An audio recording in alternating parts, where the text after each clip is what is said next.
You are now checked in with DJ Carisma, only on Power 106. What's up, man? It's your girl, DJ Carisma, Power 106, man. We are checked in with a young legend today, a GOAT, baby. Jim Jones is officially checked in. Let's get it. I'm in. What's up, Rizma? The weatherman. Yo, happy 420. First of all, Yes. happy 420. How are you? Happy 420. Happy Saucey Day is going up today. I hope y'all got your packs. New York City is legal. New Jersey is legal. Smoking. I'm crushing something up right now in celebration of the legalization of marijuana in New York and New Jersey. Big deal out there for you guys. I know that's a fact because I remember every time I've gone to New York, it's like, yo, okay, I got tree when I get into town, right? But then they're like, yo, keep it low when you smoke. They may be all paranoid and scared. They're like, yo, you got to be careful in New York. Yes, definitely was a paranoia going on for a long time. So now it just feels good to just, like yesterday I landed at the airport and I just rolled up and sparked up as soon as I got out the airport. They said anywhere you could smoke tobacco, you can smoke marijuana. It felt so enlightened yesterday. I just felt like the man in front of the airport smoking my blunt. I felt like a man. Yo, that is such a big deal. Like, you know, that freedom, that feeling, and just it's such a huge industry and business, and it's fucking booming.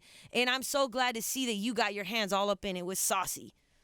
Yes, shout out to Saucey, shout out to Alex Todd. It's been great to be able to be a partner in my own marijuana business. You know, we've been doing this for a couple years, and every year it seems like it's more been added to the legalization of it, more states. It's getting better for the business. So I'm excited, man. Today is 420, like you said. I encourage everybody to go out and roll something and burn something, you know? Yo, being from New York, you know, I'm from Cali. So, you know, we're used to that good shit out here. We're spoiled. How important is it for you to make sure that Saucey is like that prime, you know, that you want to get that flavor out there in the East Coast? With Saucey's everywhere, but how important was it for you to make sure the East Coast got to experience that good shit? When it comes to flavor, or when it comes to weed, period, I've been smoking for a long time. So without it being Saucey, I only want to smoke the best weed. So now that I do have my own marijuana line, you can imagine all the hoops that I go through to make sure that we do have the bombest weed on the market and things like that, the cleanest weed, you know what I mean? To make sure the THC levels is out of the sky. So, woo! Yeah. Did you have fun? Did you have fun doing the taste testing for your tree? Well, your line? How was that? Yes, the taste testing is always good. That's the final straw before we actually put it to the market. We got to taste the bud, make sure that it's properly, you know, make sure that thing is gas. Hey, give us a visualization. Describe what does Saucey taste like for us smokers out here. Describe with this. Well, as you know, for Cali, there's a lot of different strands and things like that. So we always try to put the best strands in there. Like we had Saucey Sunoco gas in there the other day. That's a real gassy type of feel. You know, some weeds can make you feel like creative. Some weeds just get you deader than others. Some weed kind of make you feel happy and things like that. And we kind of cover the markers when it comes to all of those type of feelings. But we also make sure the taste is great because, as you know, you can have the highest THC level on the planet and your weed tastes like mids. Woo. You know what I mean? Yep. Not to say it is mids, it's just that's how it goes. So for us, the taste is just important as the THC count. Right. So be sure to check out Saucey because Jim's lit, man. And he ain't playing. Like the weatherman, everything you touch is like hot. From the way he dresses, from the artists that you're vouching for right now, the quarantine studios. And yo, I remember actually last year, today, me, you, Fabulous, we had a big-ass 420 virtual party, right? Yep. Shout out to Jada Kiss was in there. Like, what today today I'm going to go live at the, we have a 420 mansion pool party barbecue private event extravaganza. It's going down in New York or New Jersey? Where's it going down? New Jersey. It's going down to New Jersey. Big time. Yeah, I love it. Blowing big trees out there. Fully legal. Yes. I love it. Yeah. Yo, another thing, being from New York, you know, you guys just lost two major legends, man. DMX, Black Rob, and you're a young legend. I know you're a little bit younger than them. Like, how's New York doing right now, taking those two losses? I mean, those losses are tremendous for New York. You know what I mean? Like, it definitely hit us hard to lose DMX, who's done so much for the culture. I mean, And I had relationships with both of them, from me being able to go on tour with DMX in the late 90s. Him and Cam were both popping, and I got to see how special he was when just the beginning of everybody's career. And just to hear so many people talk about X when he first came out, and then being next to him on stage and every night, like that man was special. And then be able to build a relationship throughout the years that lasted as a friendship. And anytime we would see each other, we know that it was mutual respect and the love was there. And plus the whole Rough Rider family all been close to us. You know, Harlem is like 3 degrees of separation instead of 6 degrees of separation. Everybody really knows everybody there, or somebody knows that person. You know what I mean? So when we lose Black Rob, or when we see Black Rob was in the hospital and put up statements before his passing, it's kind of just it was like a double hurt, especially being from Harlem and Black Rob being a few avenues up the street from me. Like, he grew up in Jefferson Projects. I grew up in Taft Projects, and I grew up in 1199. Jefferson Project starts on 112th Street. 1199 starts on 110th Street. Jefferson Project goes from 112th Street to 115th Street. 115th Street was Black Rob and them side. I grew up in Taft Projects, so it was Jefferson Projects, then you got Johnson Projects, and then you got Taft Projects. Keep in mind, these are all blocks away from each other. So to show you how tight-knit of a community on the east side, and you know what I mean? So you could imagine how much of a relationship we did have throughout the years being in Harlem, not just doing the music and things like that. You know what I mean? And Black Rob came on and put on for the whole east side and put on for everybody from Harlem, starting with that Whoa, which was so historic. I mean, he put a different wave of music in effect. You know what I mean? I know he has helped Bad Boy gain the success they have through some of the records that he has put out. 100%. It's dope to see that he's definitely left a legacy that nobody can erase at the end of the day. You know what I mean? And coming from Harlem, that's real special, because it doesn't happen too often for us.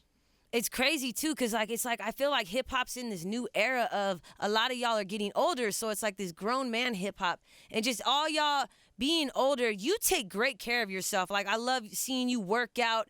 Like, do you have any advice for other artists that are around your guys' age, or Black Rob, DMX's age, that what do they got to switch up or start to be aware of? Because it'll come out of nowhere. They need to get their AARP card, first of all, and sign up. What? What's that? They need to get the discounts on everything. Get that AARP card, yo. Nah, I'm just joking. That's the commercial where all the senior citizens, they get the card and they get discounts on everything. Hey, get it while you can. 55 and up, right? You get half price everything. Half price. But on a health tip, like, I love seeing you constantly in the gym. Like, what are some pieces of advice you would give to this, the older generation of hip hop? Drink a lot of water. Try to work out. Movement is medicine. Remember, working out doesn't mean you're trying to be a bodybuilder. It means you're trying to stay healthy and give your life extra years. So the gym and fitness is the real fountain of youth if you want to do anything for yourself, especially as you get older.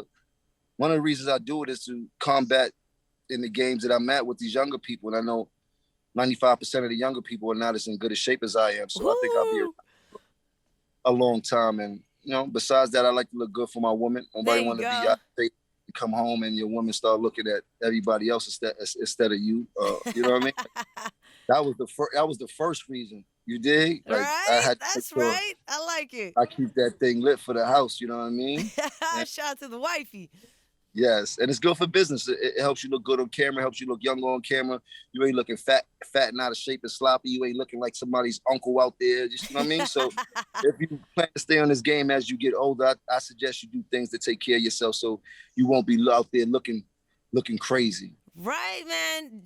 Wise words from Jim Jones, yo. He's the weatherman. You can catch him giving you the weather, health advice. I'm telling you, weed advice. He's so on it right now. I love it. You're doing hella interviews talking about what is it called, cryptocurrency. Like, I'm barely learning about it. I did a little bit of investing. I'm getting with it. What advice would you give to someone like me who's just getting into the cryptocurrency? I would tell you to get a crypto wallet if you don't have a crypto wallet as yet. Once you have a crypto wallet, then you can start to explore inside of the crypto space. We've seen a lot of people get filthy rich in this space, and in this last 6 months, it seems to gain the attention of the culture. And once the culture grabs something, it takes it to new heights. So now is the perfect time for everybody to get involved with crypto. The more people get involved, the more money it is to be made. Period. The more these platforms go up, they take in cents to a dollar to Lord knows what. So it's so important, right, that we get ourselves involved with this, because they definitely don't want us to even know about it. I love seeing Nas. He just made like 100 million, and then you're pushing your cryptocurrency. You got Boosie. What is the one that you fuck with the most? As far as what? The cryptocurrency? The cryptocurrency. Which one? I fuck with my own currency, Capo Coin. I created this Capo Coin. Capo Coin, baby. I can make my own ecosystem through using the social currency and creating a community that's built around it.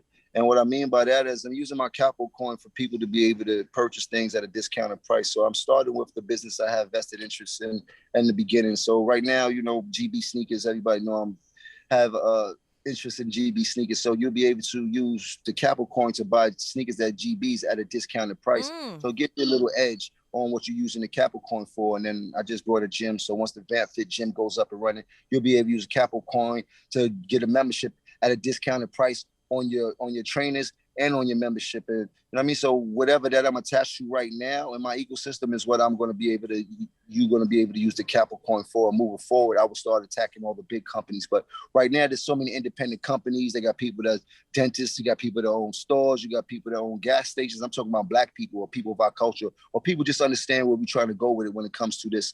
And that's what we need right now. People that have ownership, as opposed to these big corporations that got to go through many whistles and shit like that to actually get a deal done. Once you're dealing with a person that have ownership and understand how this benefits them and be beneficiary to them, then it should be a no-brainer. And I'm definitely going to start with Harlem, with Miami, with LA, with Atlanta, all the places that I know I have a great support system at, that I can put people in place to kind of help push this thing along. I love it. You're just making an even bigger network, and we're supporting each other. I love it. So if you're new to the crypto gang, get you the wallet first, right? The wallet. Go get some Capo Coin. We need a crypto wallet. Yes, go get some crypto wallet. Go get some Capo Coin, CAPO, Capo Coin, okay? Yes, and we'll get into that for sure. I'm excited because it's a whole new world out here. The future is here. But also, I just want to say congratulations. Yo, you just dropped a project with Harry Fraud. Bangers on that. Can we talk about that project? Shouts to Harry Fraud, man. The person that I still haven't met in person, because we did a whole album. We did the whole album on Quarantine Studios. And that's another thing you'll be able to use Capo Coin at. And you can book DJ Carisma on Quarantine Studios by using Capo Coin at a small discounted rate. So this is the whole thing that we're going through. But shouts to Harry Fraud, incredible album. We started on that in the beginning of the pandemic. He helped me figure out the Quarantine Studios, and then we did the whole album virtually. Started with the FaceTime and the computer, and then we ended up figuring out some dope ass techie loops, and shit, here we are. Yo, all you up and coming artists and producers, Jim really be in there like it's a virtual studio. Jim is right there with you the whole time, talking to you, rapping with you, listening to records. So artists like really tap in to Quarantine Studios, man. It's real. Yeah. And you're touching the people. Yes. Object is to give back. You know what I mean? Definitely. That's what we're here for, to give back as we go up. One of my favorite songs on the project is Bada Bing with French Montana. I love that record. That is actually one we're going to play on Check'd In right here on Power 106. So how'd that record come together? Was that something French had already laid the hook out to, or was that you guys hit him up? Well, after me and French did our whole reconciliation, this was a record after we did the record we did together. I wanted him to get on. Harry Fraud already had the blueprint. He like, man, I got this French record we might could use for the project. I'm like, shit, let me hit that nigga right now and tell him I'm on this thing. And that's how that happened. I love it. Bada bang. Go check that record out if you haven't, man. And if not, we're going to be playing it right here on Power 106.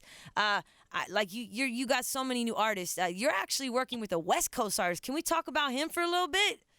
Because he's not only is Jim tapped into the whole everywhere else, the East and all that, he knows what's up with the West Coast. What you tell us about this young man? But I've always been a fan of the Rescues. My first single was Certified Gangster, which was a remake of Eazy-E's record. Like, Facts. You know, I'm a fan of the West. That's been my thing. Still to now, I love West Coast music. YG, Game, like everybody out there that pushing the limit. Nipsey, Rest in It's some of the peace. Roddy Ricch and them is from out there. You know what I mean? Like even the new artists that's popping right now, Problems he be putting on. I mean, it's a lot of artists out there that I really fuck with and listen to and shit like that. You know what I mean? So, you know, I love the West Coast. So putting on Solid was just, it felt so good. I met him maybe a few years ago at an Empire party, just playing some music and he playing some records. I'm like, who the fuck is this? He's like, nah, that's me. That's me, big dog. I'm like, damn. And then when you look at him, he calling me big dog, but the nigga's like 6'6", look like fucking. But he's Mexican. That's the crazy. He's Mexican. That's this right. This the tallest Mexican I've ever seen in my life. This nigga's intimidating. Nah, it's a good kid though. His music is super, super dope. He's up out of Bay Area, you know, the whole Bay Area where all the good smokers at in that area, the Bay Area. But he's familiar with the streets of the Bays and the Oaklands and down to LA and things like that. And the kid got some music, man. Solid Baby. Solid Baby. Records, Empire. Y'all go pick up his records. Video we just dropped. Problems just dropped today. It's out. Okay. Go check them out. Get a good visual of them and let me know if you'll fuck with the record. Definitely check that out, man. I love it. I appreciate you taking the time. I know you're a crazy busy man, so I really appreciate you checking in with me here on Power 106. And I can't wait till we can link up in the future in person and get you in here for real. But like I said, Bada Bing is going crazy right now, so I need y'all to hit your radio stations, request that. Go get you some Saucey, because it's 420. Let's celebrate. And go get you some Capo coin. There's so much. I love it. I love the inspiration, man. You're a great example for a girl like me and all of us out here just trying to get it too. You're making us see that dreams are possible for cats like us. I love it. So thank you so much for all your inspiration, man. Keep doing your thing. Thank you, Rizma. Thank you for holding us up. And we need more people like you that respect the culture and definitely put on for the artists. Because we need the DJ, you know? We can't do it without y'all. Definitely. Next thing I need a crash, a wardrobe crash. From Jim Jones, man, because the swag is too saucy over here. I love it.